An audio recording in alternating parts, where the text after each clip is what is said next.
Buckle up, parents. The school holidays are nearly upon us, and the July school holidays are extra challenging. It's hard to run them ragged when the winter weather takes hold, so they're inside, they're on devices. You know, the obvious solution is use the modern-day babysitter, the device, but it's there to also let them have access without getting out of control. Well, you may want to control it. Rob Cope is an online safety advocate. He speaks on panels and at schools and created online courses aimed at empowering parents and schools to keep young people safe. This guy's God, okay? You've got to listen to him. He joins us now. With his top tips for the couple of weeks ahead, mate. And the world's changing so quickly, isn't it? Oh, yeah. And this stuff. Yeah, it's mad. And what you were talking about a year ago has probably changed even now, has it? No, it's just getting younger and younger. So what was happening to 11, 12-year-olds is now happening to 7, 8, 9-year-olds because parents are handing their kids devices at younger and younger ages, and they're just getting exposed to more and more young ages. Smack me in the nose, not literally, but smack me in the nose with what 7 and 8-year-olds are doing. And what's the worst bit they're seeing?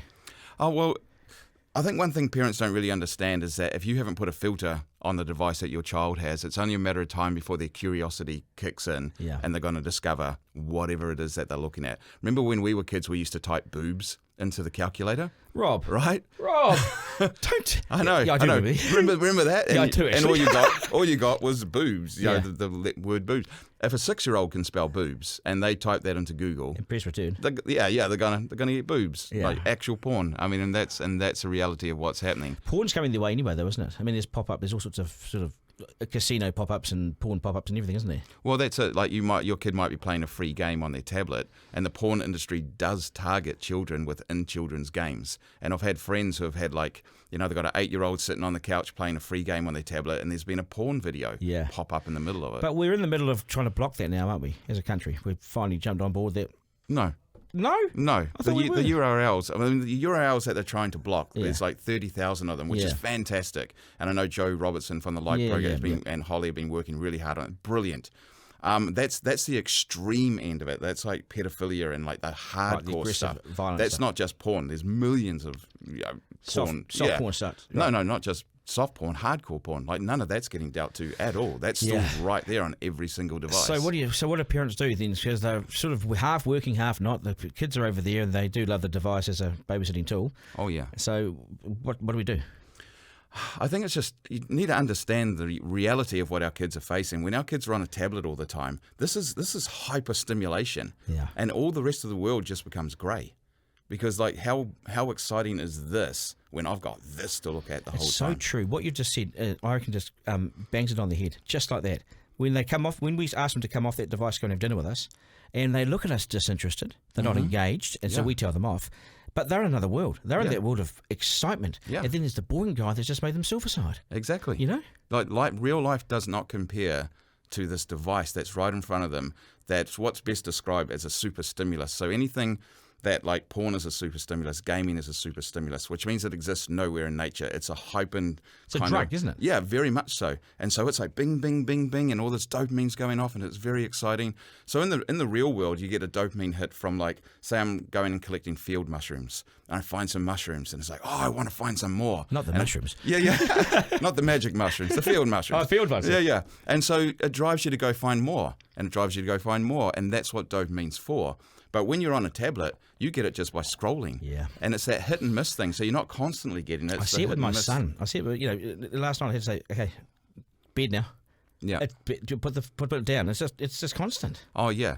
And that's the way they're designed. It's the same, it's basically the same thing happens in your brain when you're pulling the one-arm bandit. It's exactly the same as when you're scrolling. So you're not going to get a hit every time. You're going to get a hit every once in a while. You find the thing that you want to see and go, oh, that's awesome. Yeah, and then you're back for more. And that's the way they design it. It's specifically designed to keep you on the device for as long as possible. And that's TikTok, isn't it? It's all of them. It's everything. It's gaming. It's social media. It's all of it. Do you think this is a disease?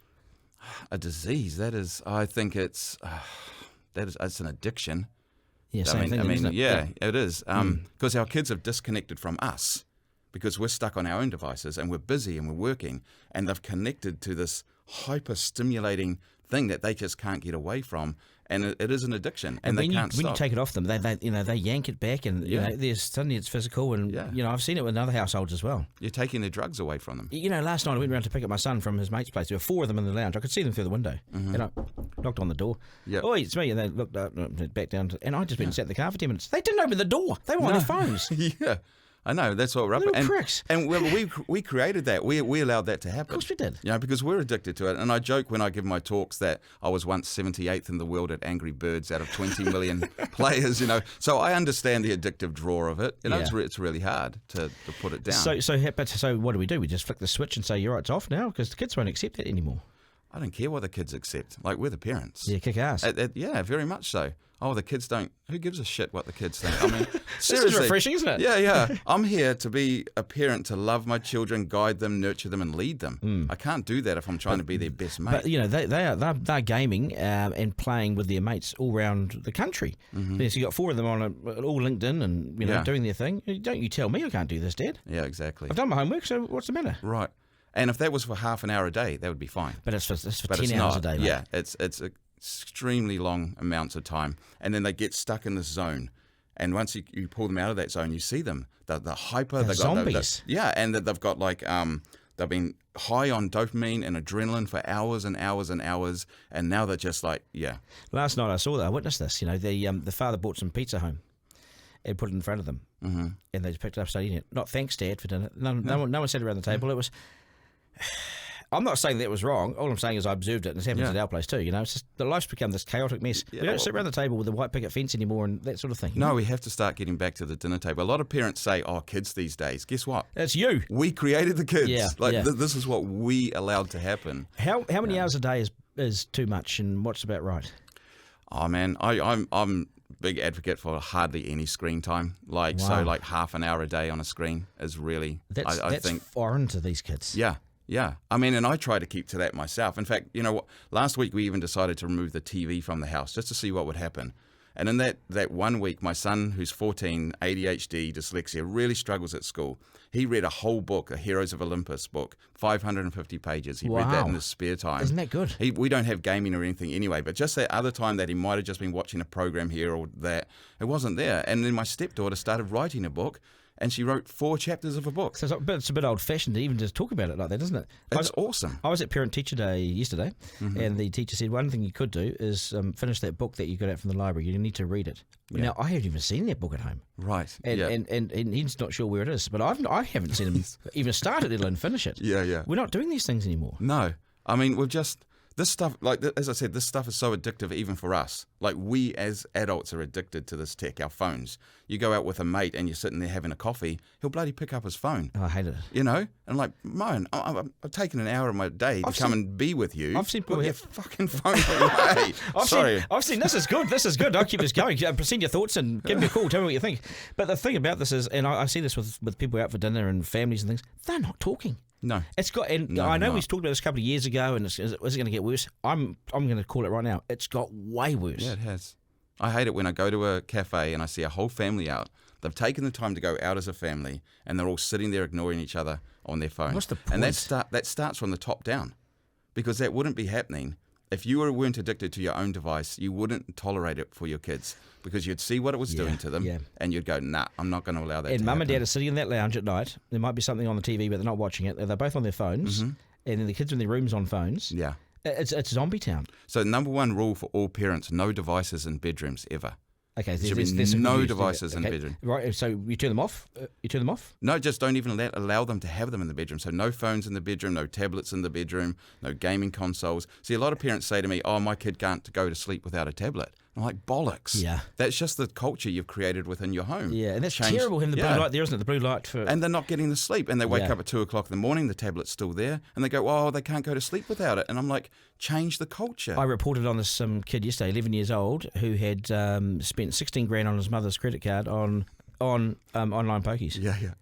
Yeah. In the middle of the night, 4 a.m. Yeah. And parents will go...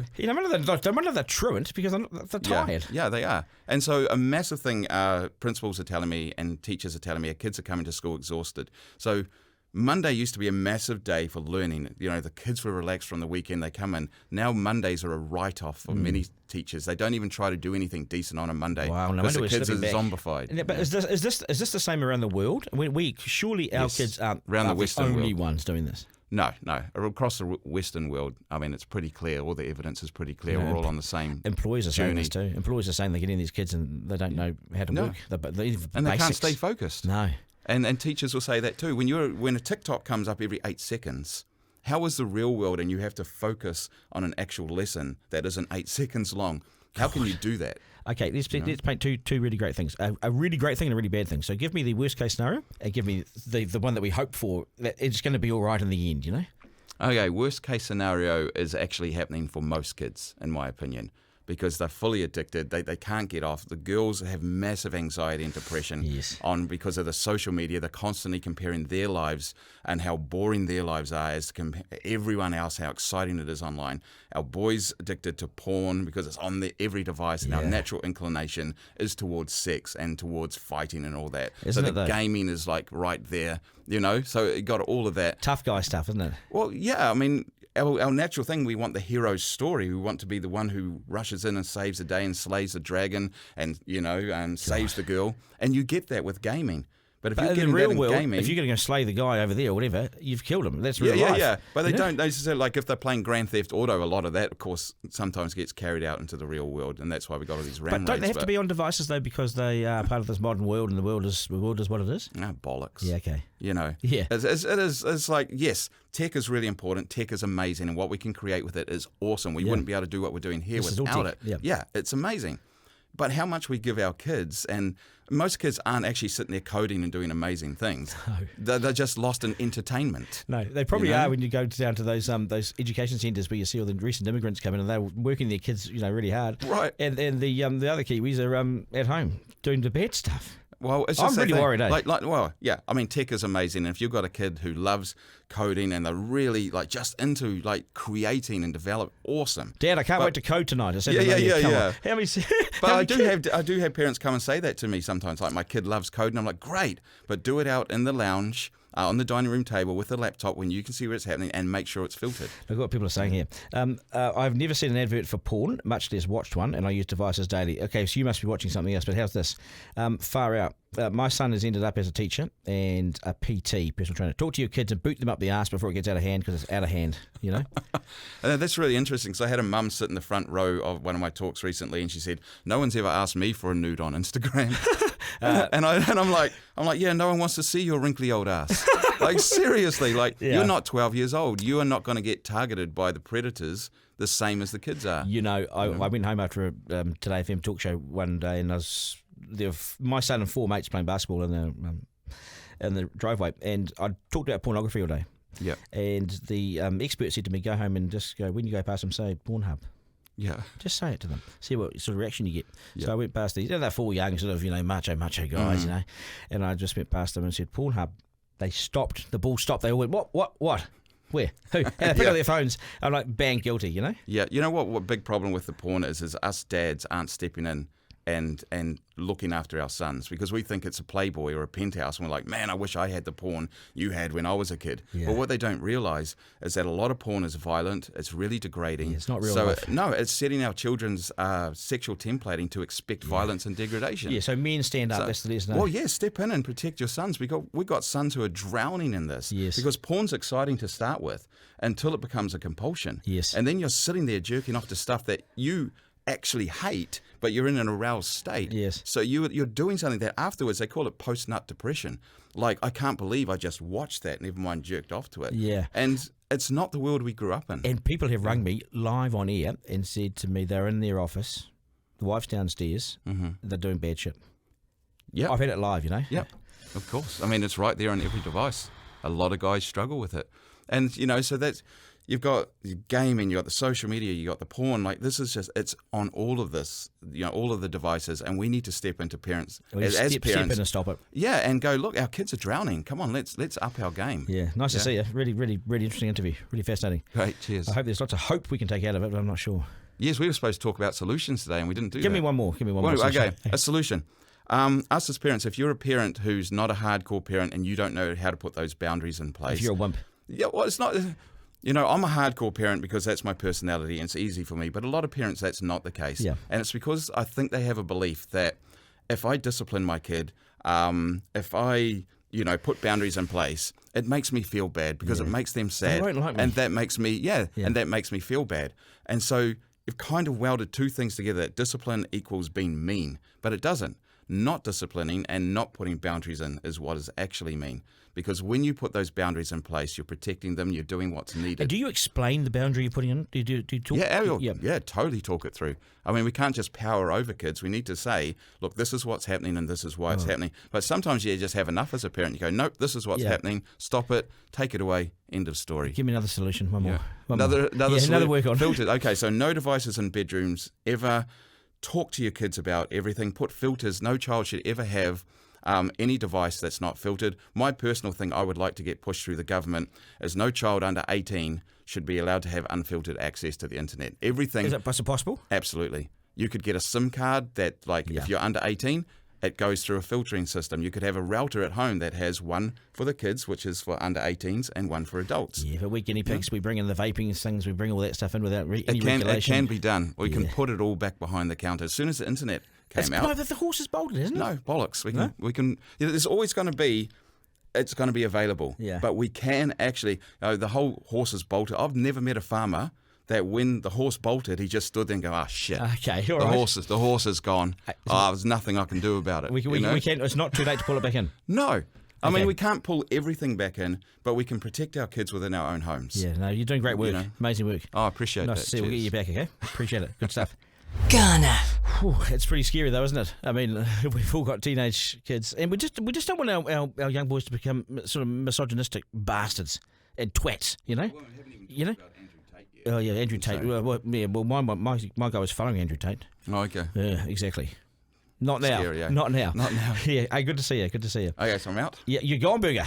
Thanks, sir. Nice to see you. Great, cheers.